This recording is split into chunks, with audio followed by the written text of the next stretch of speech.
खबरों की शुरुआत करें, नजर डाल लेते हैं इस वक्त की बड़ी और अहम खबर पर। इस वक्त की बड़ी खबर आ रही है, 10 राज्यों में गवर्नर और उपराज्यपाल के कार्यक्षेत्र में फेरबदल हुआ है। पूर्व मंत्री शिव प्रताप शुक्ला बने हिमाचल प्रदेश के राज्यपाल, रिटायर्ड ब्रिगेडियर डीडी मिश्रा बने लद्दाख के उपराज्यपाल, फागू चौहान को मेघालय राज्य में किया गया ट्रांसफर, राजेंद्र विश्वनाथ भेजे गए बिहार। तो फेरबदल किया गया है राज्यपालों का। बड़ी खबर आपको बता रहे हैं, 10 राज्यों में गवर्नर और उपराज्यपाल के कार्यक्षेत्र में फेरबदल किया गया है।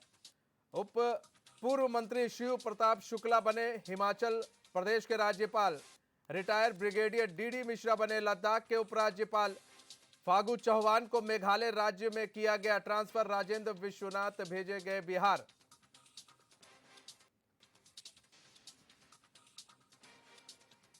तो 10 राज्यों में गवर्नर और उपराज्यपाल के कार्यक्षेत्र में फेरबदल किया गया। हमारे साथ यूपी हेड अमितेश श्रीवास्तव जुड़ चुके हैं। अमितेश, 10 राज्यों में गवर्नर और उपराज्यपाल के कार्यक्षेत्र में फेरबदल किया गया है। बिल्कुल मनीष, 10 राज्यों में जो गवर्नर हैं और जो उपराज्यपाल हैं, उनके जो कार्यक्षेत्र में बदलाव किया गया है, फिर बदल किया गया है। और कुछ चीजों को अगर देखिए, गौर करिए, तो कहीं ना कहीं 2024 के लोकसभा चुनाव की जो रणनीति है, जो बिसात है, वो भी बिछती हुई साफ तौर पर नजर आ रही है। पूर्व मंत्री हैं, उत्तर प्रदेश से आते हैं, शिव प्रताप शुक्ल, जो कि राज्यसभा सांसद रहे, केंद्र में मंत्री रहे, और अब उनको जो राज्यपाल है वो बनाया गया है। हिमाचल प्रदेश की जो जिम्मेदारी है वो दी गई है। उसके अलावा जो रिटायर्ड ब्रिगेडियर है डीडी मिश्रा, उनको लद्दाख का उपराज्यपाल बनाया गया है, जबकि फागू चौहान को मेघालय राज्य शिफ्ट किया गया है। उसके अलावा राजेंद्र विश्वनाथ को बिहार भेजा गया है। और सबसे बड़ी बात यह है कि उत्तर प्रदेश के लिहाज से देखा जाए तो उत्तर प्रदेश में अब जो उत्तर प्रदेश जो राज्यपाल बनाए गए हैं, उनकी संख्या ज्यादा हो गई है। पहले से ही यहाँ से मनोज सिन्हा जो कश्मीर के राज्यपाल हैं, उसके अलावा फागू चौहान की बात करें, और अब उसमें जो नाम जुड़ा हुआ है वो शिव प्रताप शुक्ला का है। पार्टी हाईकमान ने उन पर विश्वास जताया है और हिमाचल की जिम्मेदारी दी है। हालांकि कलराज मिश्रा भी राज्यपाल के तौर पर राजस्थान में कार्य कर रहे हैं। तो जाहिर सी बात है कि इसको एक बड़ा आप फेरबदल कर सकते हैं। और लक्ष्मण प्रसाद आचार्य राज्यपाल, उनको सिक्किम का बनाया गया है। उसके अलावा गुलाब चंद कटारिया को आसाम की राज्यपाल की जिम्मेदारी दी गई है। उसके साथ ही जो retired justice S Abdul Nazeer हैं, उनको आंध्र प्रदेश भेजा गया है। बिरला भूषण हरिचंदन को छत्तीसगढ़ का राज्यपाल बनाया गया है।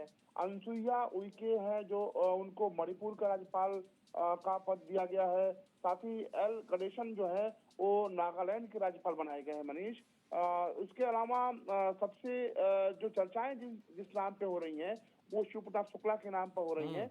गोरखपुर से आते हैं, और हालांकि जिस तरीके से वो पार्टी के लिए समर्पित रहे, जिस तरीके से उन्होंने पार्टी के लिए काम किया, और उसका इनाम के तौर पर देखा जा रहा है, जो अब वो हिमाचल प्रदेश के राज्यपाल के रूप में अपने कार्य का जो सिलसिला है वो आगे बढ़ाएंगे। तो जाहिर सी बात है कि 10 राज्यों के जो राज्यपाल और उपराज्यपाल बदले गए हैं, उसके बाद से जो सियासी गलियारे में जो हलचलें हैं वो भी तेज हो गई हैं। और ये माना जा रहा है कि तमाम ये वो नाम हैं मनीष, जो अपने क्षेत्र में एक मजबूत पकड़ रखते हैं, और यही वजह है कि पार्टी के प्रति जो निष्ठा उनकी रही है, उसका इनाम जो है वो उन्हें राज्यपाल बनाकर पार्टी ने दिया है।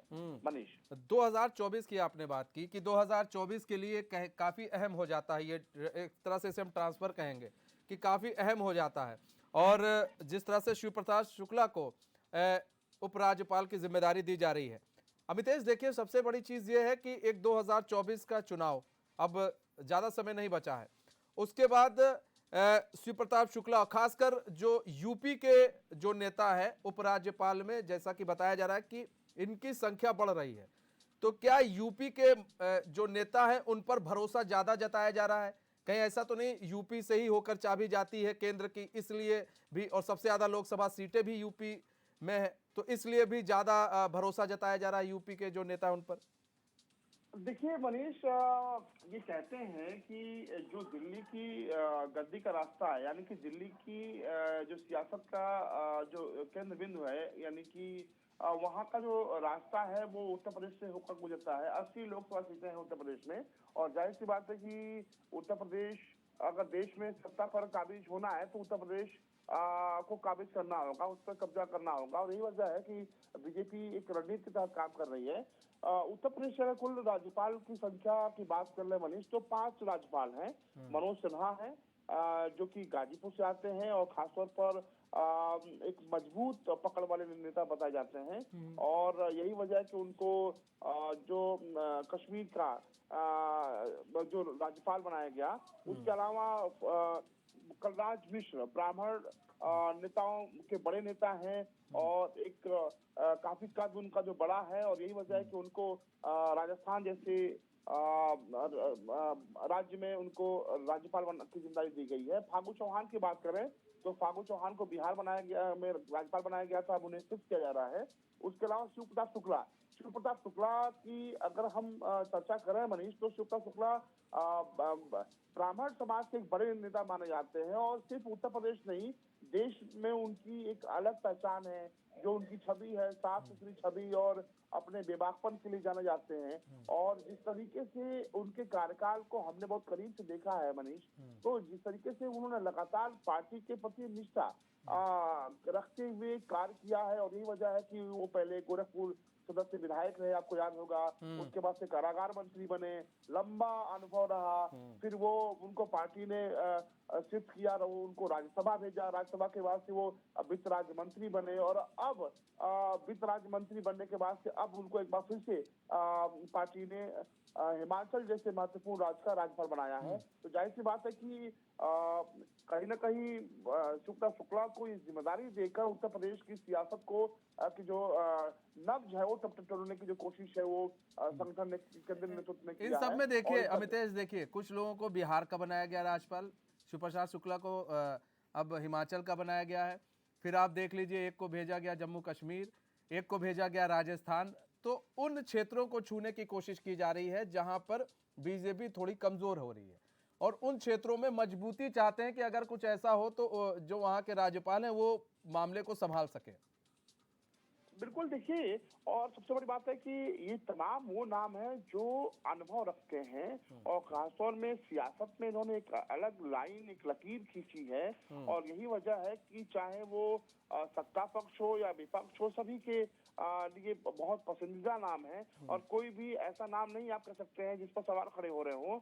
और अगर हम शिव प्रताप शुक्ला के अलावा अगर बात करें तो कलराज मिश्र की भी जो छवि है वो बहुत साफ सुथरी छवि, उत्तर प्रदेश में वो मंत्री रहे, विधायक रहे, और अब वो राजस्थान की जिम्मेदारी संभाल रहे हैं। उसके अलावा अगर देखिए फागू चौहान की बात करें या फिर लक्ष्मण आचार्य वाराणसी से आते हैं, प्रधानमंत्री नरेंद्र मोदी के संसदीय क्षेत्र से आते हैं। अभी पार्टी ने उनको बड़ी जिम्मेदारी दी थी, संगठन ने भेजा था, और अब जिस तरीके से बहुत कम वक्त में ही उनको राज्यपाल बनाया गया है, तो जाहिर सी बात है कि ये कहीं ना कहीं आप 2024 के लोकसभा चुनाव की एक रणनीति का हिस्सा भी आप मान सकते हैं, कह सकते हैं।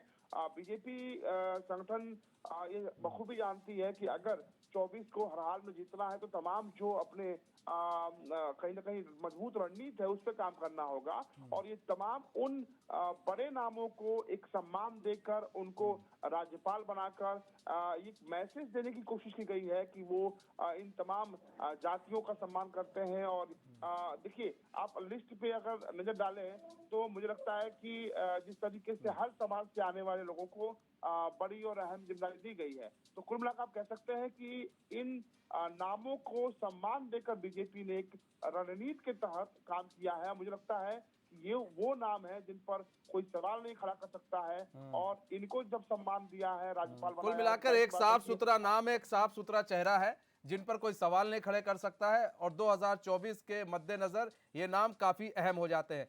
बहुत बहुत धन्यवाद अमितेश हमारे साथ जुड़ने के लिए और तमाम जानकारी देने के लिए।